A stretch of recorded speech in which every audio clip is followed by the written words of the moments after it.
It's the power of science. Weather on Channel 5, sponsored by Sterimark Congestion Relief Nasal Spray. Ready for anything with the Windsor. As we've just been hearing, the Duchess of York has confirmed she's been done. Well, let's get a bit more insight now into our top story, those storms. Claire Nazir is going to be joining us live now. Claire, really nice to talk to you. I know this is on lots of people's radar today. Most conversations today have been about the weather. Just those headline numbers, when you hear about winds over 100 miles an hour, I mean, this really is something we do not experience in this country hardly ever. No, we absolutely don't. It's almost unimaginable.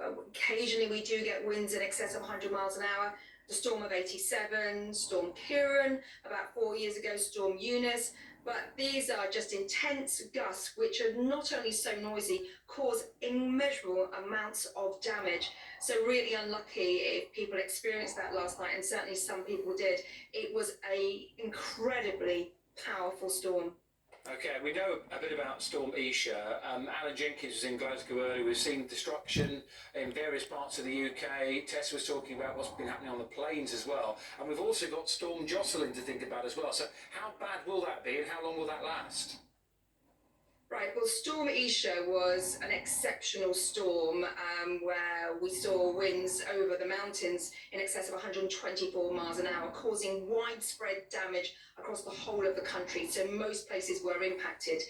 This next storm actually has been named by the Republic of Ireland Met Service. Greatest impacts will be across Ireland. However, there is an amber warning for wind across the north and the west of Scotland. So wind speeds generally will be down probably 10 miles an hour. On the one we have just experienced, there will be some rain around, so the risk of flooding, but certainly I'm not expecting as much widespread impacts and damage as we've seen in the last 24 hours. Even so, it's a named storm and it will be dangerous to step outside tomorrow evening and overnight as the winds really pick up some strength. Okay, Claire, stay with us. I want you to look at some of these pictures that have been coming into us on the 5 phone tonight as well. Bethany in Newcastle has said that windows blew out from the storm while she was in bed. Luckily, she was awake and couldn't settle because of the storm and was facing away from the window. But she said it was absolutely terrifying, and those pictures certainly back that up. There's glass on the bed there, you can see. Jane from Old Sodbury, this is South Gloucestershire. Look at that. We lost an old tree in our back garden today. About 50 years old, about 26 metres tall. We used to call it the granddad of the garden. Very sad to lose it. Thank you very much for all those videos that are coming up. I think we've got another one for you as well. Let's have a look at the next one. This is Lee from Innerleithen. I woke up this morning, they say, to this in the Scottish borders town of Innerleithen. You can see that through the windscreen of the car.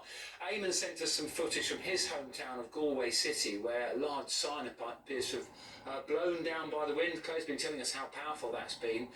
And Roy and Maria, this is in Hailsham, had a tree blown over in their garden. So many pictures, Claire, coming in from all parts of the UK of that sort of damage.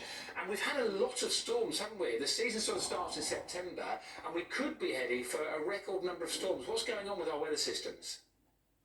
Yes, absolutely. And when we talk about trees, we are losing a lot of trees to these storms, and it has been prolific through the season. The storm season starts in September. It goes right the way through the year.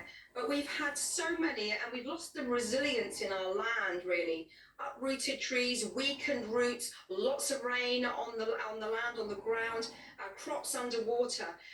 Really, it has been an incredible season. One thing we are putting it down to is El Nino, which is what we call a global weather driver, which gives us more storminess through the first half of the winter and milder and wetter conditions. That's certainly what we have seen. Not every winter is going to be like this, Dan, but certainly what we're seeing with climate change is that when we do see storminess, it's going to be more intense than it was even 20 years ago. Thank you, Claire. Always good to talk to you, and thanks for looking at some of those pictures with us as well that have been sent in on the 5 phone. So that's Claire's assessment, and if we've got a bit of time later on, we might read some of your messages on the 5 phone, as well as looking at those videos and pictures you've been sending in. Still to come after our short break, some really good news today for those with